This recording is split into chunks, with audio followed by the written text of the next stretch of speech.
Welcome to CoreLogic's housing market update for November 2024. As we approach the end of the year, there's clear signs the housing market is losing momentum and conditions are becoming more diverse from region to region. Nationally, dwelling values rose a further 0.3% in October, the 21st month of growth since the cycle commenced in February last year. The subtle positive movement was supported by the mid-sized capitals, led by Perth with a 1.4% rise over the month, offsetting declines in Darwin, Canberra, Melbourne and Sydney, as well as across regional Victoria. While the mid-sized capitals are still leading the charge when it comes to value growth, these markets are also losing momentum. Perth continues to lead the nation with a 1.4% rise in values over the month, but this is well down from the growth seen over the February to June period earlier in the year, when monthly gains averaged more than 2%. Adelaide values have risen by more than 1% each month since March, but conditions look to be slowing here as well, with October's 1.1% gain marking the lowest monthly rise since June. Brisbane's monthly gain of 0.7% was the lowest since July. The annual growth trend has continued to ease, reducing to 6% over the 12 months ending October and down from a recent peak annual rate of growth of 9.7% in February.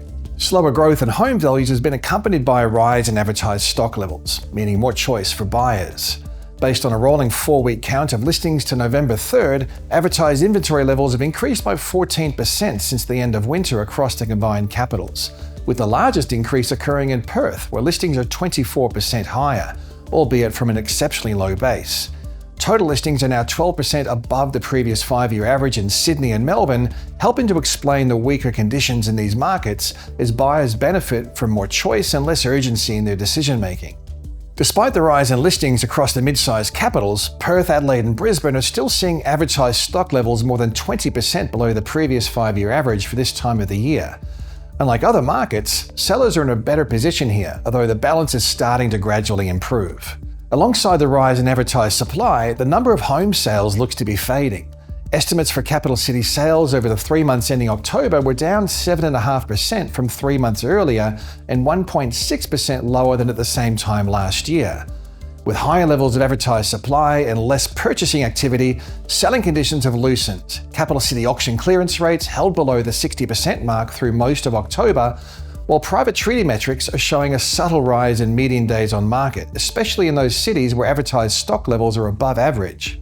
Rental growth is also slowing down. Annual rental growth has dropped to 5.8% nationally, the smallest annual rise in the National Rental Index since the 12 months ending April of 2021.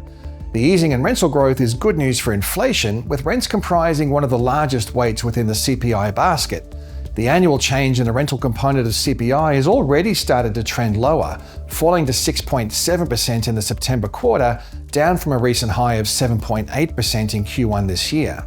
Weaker rental trends across the unit sector have weighed on rental growth, with rents slipping across the unit markets of Sydney, Melbourne, Brisbane, Hobart and Canberra over the 3 months ending October 2024. Although rental trends are easing more visibly across the unit sector, some cities have also seen a decline in house rents over the rolling quarter. Sydney house rents were down 0.1% over the rolling quarter, and in the ACT, house rents were down 0.4%. Softening rental conditions are likely symptoms of slowing net overseas migration, which peaked through the first quarter of 2023, as well as changes in household formation, as the average household size gradually increases following its pandemic shrink. Adelaide is showing little signs of losing momentum, with housing values rising a further 1.1% in October, the 8th month in a row where values have risen by more than 1% month on month. The latest rise has added approximately $8,540 to the median dwelling value across the city. The local unit market is driving the strongest gains, with values up 18.5% over the past 12 months, while house values have gained 14.5%.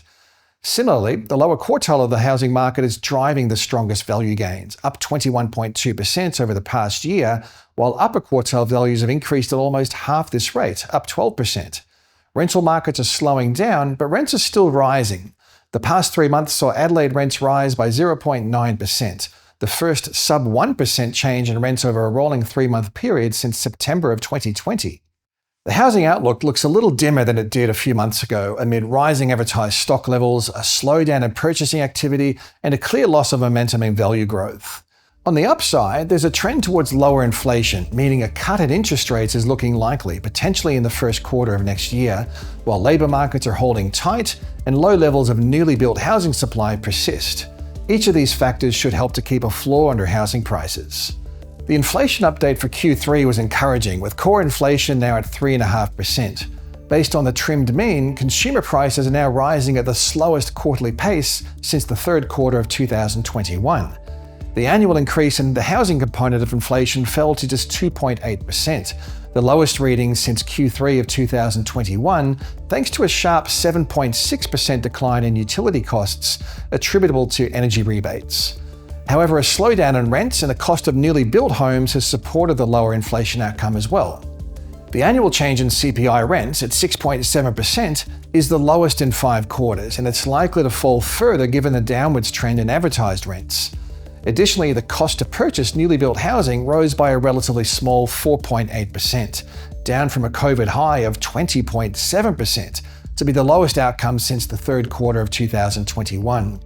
A similar drop in the growth of construction costs can be seen in the Cordell Construction Cost Index, which increased by 3.2% over the year to September, well below the pre-COVID decade average of 4.1%. The weak trend in new housing construction looks entrenched, with dwelling approvals holding well below average. Commencements are trending lower and the number of dwellings under construction is diminishing. A material turnaround in residential construction activity over the coming year remains unlikely given feasibility challenges and tight labour supply. Supply-side policies aimed at improving project feasibility, such as funding infrastructure costs, are likely to be well received and should provide some immediacy in kickstarting shovel-ready projects. While the delivery of new housing supply remains insufficient, it's hard to see housing values move through any sort of a material downturn. On the downside, affordability challenges persist across most sectors of the Australian housing market. Economic activity is soft and households have largely drawn down their savings buffers built up through the pandemic. Looking at affordability measures, debt servicing ratios were at a record high in the June quarter, and dwelling values relative to household incomes were also close to record highs. While lower interest rates will help to improve serviceability and boost sentiment, a tightening in credit regulations is another potential risk if household debt levels rise as interest rates come down. There's always plenty to keep on top of when it comes to housing trends and the factors that influence the market. As always, you can stay up to date via the research and news pages at the CoreLogic website.